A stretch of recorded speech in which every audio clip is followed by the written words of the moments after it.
নমস্কার, Bengali kidney কেয়ারের এই ইউটিউব চ্যানেলে আপনাকে স্বাগত। আজকে এই ভিডিওতে আপনারা জানবেন লিচিং প্রসেসের বিষয়ে। অনেক পেশেন্টরা সবজিকে জলে ডুবিয়ে রেখে লিচ করে রান্না করে খেতে ভালোবাসেন। এই লিচের যেমন অ্যাডভান্টেজ আছে তেমনই ডিসঅ্যাডভান্টেজও আছে। কিডনি পেশেন্টদের লিচিং প্রসেস কেন প্রয়োজন সেটা জানুন। কিডনি খারাপ হবার কারণে ব্লাডে ক্রিয়েটিনিন, ইউরিয়া বাড়তে থাকে। এছাড়াও বডিতে আরও যেসব ওয়েস্ট মেটেরিয়ালগুলো আছে সেগুলো কিডনি বাইরে বের করতে না পারার জন্য ব্লাডে বাড়তে থাকে। এর মধ্যে পটাশিয়াম হলো অন্যতম। পটাশিয়াম বেশি হলে মাংসপেশিতে উইকনেস আসতে থাকে ও অন্যান্য কমপ্লেন শুরু হতে থাকে।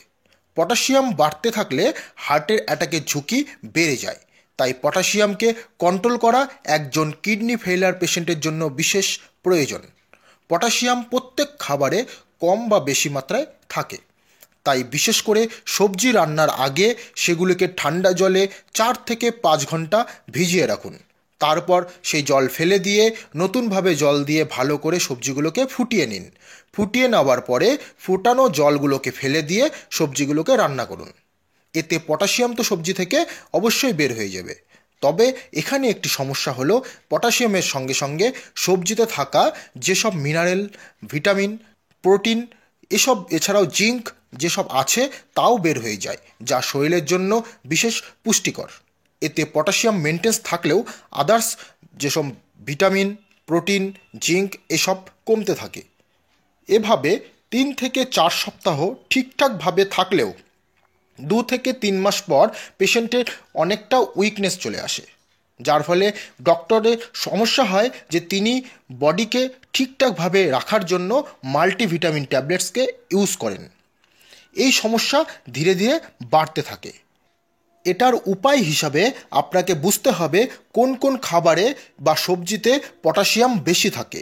যেসব সবজি মাটির নিচে জন্মায় ও বাদামি রঙের কন্দযুক্ত সেসব সবজিতে প্রচুর পরিমাণে পটাশিয়াম থাকে। এছাড়াও বিভিন্ন রকমের শাক ও শাক জাতীয় সবজিতে পটাশিয়াম মাত্রা বেশি থাকে। তাই সবুজ রঙের শাকসবজি অবশ্যই এড়িয়ে চলুন। তবে শাক জাতীয় সবজির মধ্যে পটাশিয়াম বেশি থাকে, কিন্তু আপনি পটল, ঝিঙে, কুমড়ো, লাউ, করলা, কোয়াশ, ঢ্যাঁড়স এসব খেতে পারবেন। পেঁয়াজ, রসুন, মূলা, আদা, গাজর এসব সবজি আপনি খেতে পারবেন। এগুলিতে পটাশিয়াম থাকলেও তা কম মাত্রায় থাকে। এছাড়া ফলের মধ্যে কিছু কিছু ফল আপনি খেতে পারেন, যেমন পেয়ারা, আপেল, পেঁপে। বাকি ফলকে অ্যাভয়েড করে চলুন। এভাবে ডায়েট প্ল্যান করলে সবজিকে লিচ করতে হবে না। আর বডিতে ভিটামিন, মিনারেল, জিঙ্ক, প্রোটিন এসবের ডেফিসিয়েন্সিও হবে না। কিডনি খারাপ হলে তা পুরোপুরিভাবে ঠিক করার ওষুধ পৃথিবীতে নেই, তবে তাকে স্টপ করে দেওয়া যেতে পারে।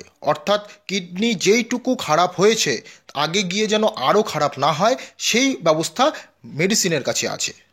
তাই কিডনি কী কারণে খারাপ হয়েছে সেটা জানলে সঠিকভাবে চিকিৎসা করতে আপনার সুবিধা হবে এবং আপনি নিজেও বুঝতে পারবেন। এতে পেশেন্ট সারভাইভ করতে পারে বহুদিন। এই চ্যানেলের যতগুলো ভিডিও দেওয়া আছে আপনি দেখতে থাকুন, তবে আপনার সাধারণ ধারণা হবে কিডনি নিয়ে। ধন্যবাদ, ভালো থাকুন, সুস্থ থাকুন।